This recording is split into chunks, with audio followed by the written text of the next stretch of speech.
जय माता दी दोस्तों, जय श्री हरि। स्वागत है आपका हमारी YouTube चैनल अभव्या वर्ल्ड में। दोस्तों, छठ पूजा का व्रत कार्तिक माह की शुक्ल पक्ष की षष्ठी तिथि को किया जाता है। छठ पूजा का व्रत काफ़ी कठिन माना गया है। ऐसे में अगर आप पहली बार छठ का व्रत करने जा रही हैं तो इससे जुड़े सभी नियमों का ध्यान रखना चाहिए। आइए जानते हैं छठ पूजा के नियमों के बारे में। लोक आस्था और सूर्य उपासना का महान पर्व छठ की शुरुआत जल्द होने वाली है। छठ पूजा का व्रत सबसे कठिन व्रतों में से एक माना जाता है।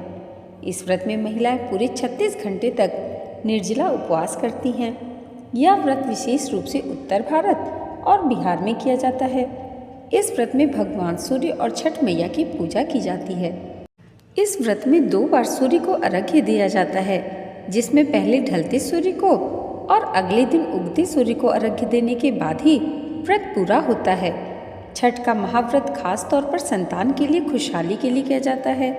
ऐसी मान्यता है कि सच्चे मन से की गई पूजा से छठी मैया प्रसन्न होती हैं और व्रत रखने वालों की सभी मनोकामनाएं पूर्ण करती हैं। तो आइए सबसे पहले जान लेते हैं छठ पूजा की तिथि और उसके बाद जानेंगे छठ महाव्रत के नियम। वैदिक पंचांग के अनुसार कार्तिक माह की षष्ठी तिथि की शुरुआत 7 नवंबर को 12:41 पर होगी। वहीं तिथि का समापन 8 नवंबर 12:34 पर होगा। उदया तिथि के अनुसार छठ पूजा का महापर्व 7 नवंबर को मनाया जाएगा।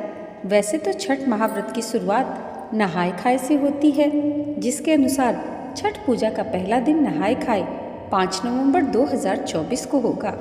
छठ पूजा का दूसरा दिन खरना का 6 नवंबर 2024 को है। छठ पूजा का तीसरा दिन 7 नवंबर 2024 संध्या अर्घ्य और छठ पूजा का चौथा दिन यानी उषा अर्घ्य 8 नवंबर 2024 को दिया जाएगा।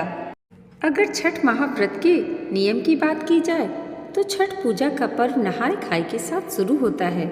इस दिन घर की साफ सफाई की जाती है और सात्विक भोजन घर में बनाया जाता है।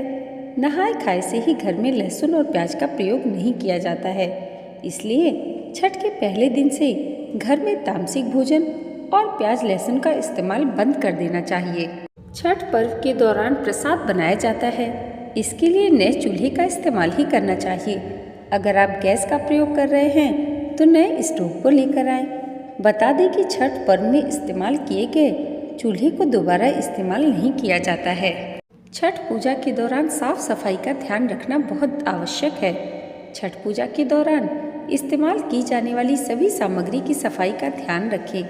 प्रसाद बनाते समय पवित्रता का जरूर ध्यान रखें। इसके साथ ही नहाकर शुद्ध वस्त्र धारण करके ही प्रसाद बनाएं। छठ महापर्व के दौरान आत्मविश्वास का मजबूत होना बहुत जरूरी है।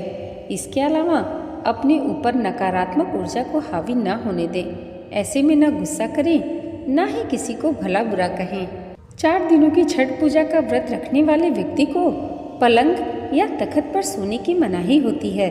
वह जमीन पर चटाई बिछाकर सो सकते हैं तथा कंबल आदि का प्रयोग किया जा सकता है। छठ पूजा के व्रत में बांस के सूप का प्रयोग होता है। सूर्य देव को जब संध्या तथा प्रातः काल की पूजा होती है तो उस समय सूप में ही पूजन सामग्री रखकर उनको अर्पित किया जाता है। छठ पूजा में छठी मैया और भगवान सूर्य को ठेकुआ तथा कसार यानी चावल के आटे के लड्डू का भोग लगाना चाहिए। छठ पूजा में सूर्य देव को अर्घ्य देने के लिए गन्ने का प्रयोग अवश्य करें। इसमें पत्ते वाले गन्ने का उपयोग किया जाता है। दोस्तों, छठ पूजा से जुड़ी हुई ये जानकारी अगर आपको अच्छी लगी हो तो कमेंट बॉक्स में जय छठी मैया जरूर लिखिएगा। ऐसे लाइक और हमारे चैनल पर पहली बार आए हैं तो सब्सक्राइब करना मत भूलिएगा। भगवान श्री हरि और माता रानी की कृपा आप सबके जीवन पर सदैव ऐसे ही बनी रहे। इसी मंगल कामना के साथ मिलते हैं अगले वीडियो में। तब तक के लिए जय माता दी, जय श्री हरि।